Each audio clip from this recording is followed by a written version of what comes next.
Welcome to ENT student for understanding the key muscle of the infratemporal fossa. Key muscle of the infratemporal fossa, what we can say is the lateral pterygoid muscle, which is supplied by the mandibular division of the trigeminal nerve. So ophthalmic maxillary mandibular division of the trigeminal nerve. Based on this only we have got a lot of understanding. The lateral pterygoid muscle is a short, thick and conical muscle which is running towards the ramus of the mandible. The destination is ramus of the mandible. It is having two heads to understand. Upper and lower.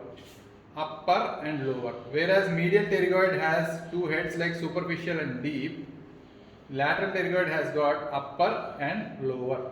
So the upper head, which is a smaller head, it is originating from the infratemporal crest of the greater wing of the sphenoid. This is the sphenoid bone. Imagine line diagram. This is the lesser wing, this is the greater wing, and these are the pterygoid plates, as you can imagine. So infratemporal crest of the greater wing of the sphenoid.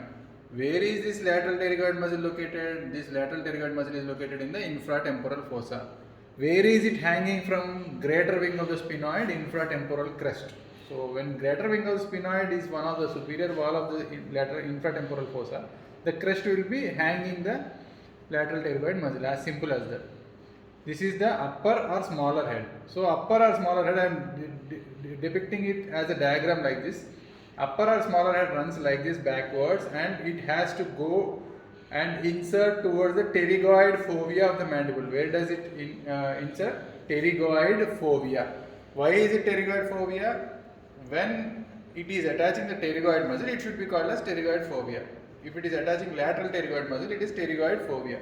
The part of the mandible where it is attaching is called as pterygoid fovea at the neck of the mandible, in the front at the neck of the mandible. And the lower or the larger head, it is originating from the lateral side of the lateral pterygoid plate. There are two pterygoid plates, medial pterygoid plate and lateral pterygoid plate. The lateral side of the lateral pterygoid plate is giving rise to the lower or larger head of this particular lateral pterygoid muscle. It is going once again backwards, and it is apex, and it is destination is towards this particular capsule of the temporomandibular joint. Or articular disc of the temporomandibular joint. This lower or this particular larger head, it passes in between two MPs. So one LP in between two MPs is the lower head or larger head of the lateral pterygoid, which is passing between medial pterygoid that is superficial head, and medial pterygoid deep head. I have depicted it like this in the diagram. It is going towards the articular disc. Actually, the lower or the larger head insertion itself forms the capsule of the temporomandibular joint, and it is very important in the formation of this. It itself is the capsule of the temporomandibular joint. So this is the lower and larger head. What is the function of this particular lateral pterygoid? It is the only opener of the mouth. So only opener of the mouth, that is, it depresses the mandible. Only opener of the mouth, it depresses the mandible. And along with medial pterygoid, because it is passing in between these two heads, along with medial pterygoid, it helps in the protrusion of the jaw forwards. If this is a jaw, for example, jaw goes forwards and backwards along with the particular medial pterygoid. So lateral pterygoid along with medial pterygoid helps in the protrusion of jaw forwards and side to side movement also. Whereas only lateral pterygoid will help in the opening of the mouth. Only lateral pterygoid will help in the opening of the mouth, like this. So this is about the origin and insertion of this lateral pterygoid.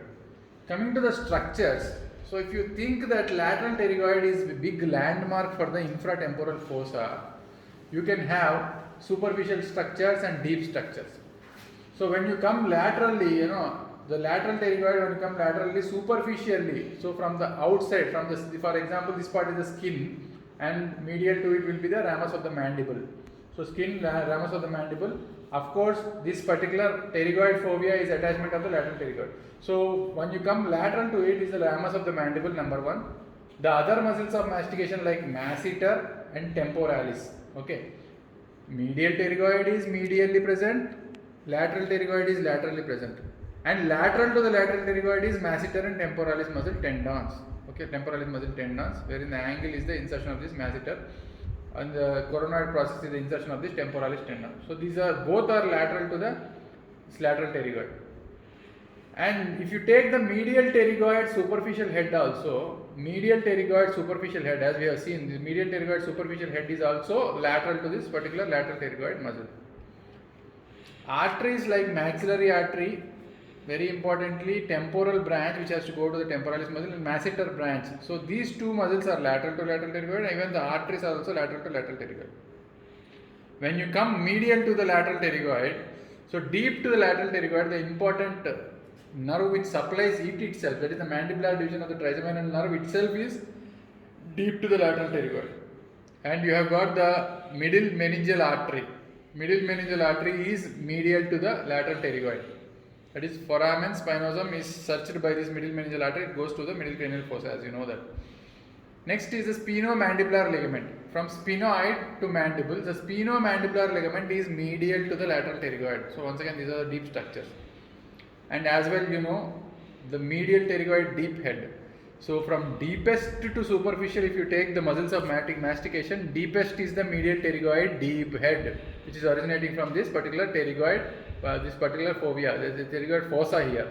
So deepest is the medial pterygoid, and lateral to that is the lateral pterygoid, the larger part, and then lateral to it will be the medial pterygoid superficial head, and then lateral will be the temporalis tendon and masseter tendon. So from inside to outside, if you are coming, your structures are like this. So deepest is the medial pterygoid deep head.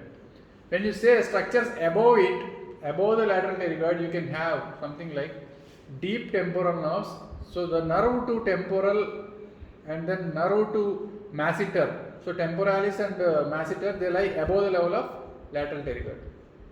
So these two are above the level of lateral pterygoid, and below the level of lateral pterygoid are inferior alveolar nerve and inferior alveolar artery, which are going towards the, so inferior alveolar foramen, where we have to go towards the mandible. And even the lingual nerve is below the lateral pterygoid. And if you take the middle meningeal artery, it passes from below and it comes to this structure. So that is deep to the lateral pterygoid. So based on this, we can understand the concept of lateral pterygoid muscle. Thank you for watching, ENT student.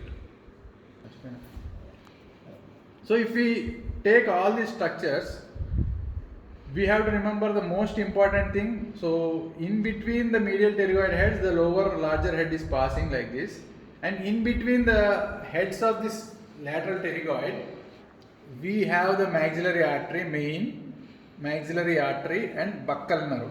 So maxillary artery and buccal nerve. What are the structures in between the lower larger head and upper smaller head? In between within the lateral pterygoid is maxillary artery and buccal nerve. Maxillary artery is divided based on this location only.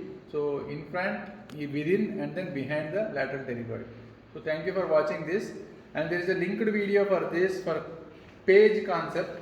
So we'll see that video the next. Thank you very much for seeing the ENT student.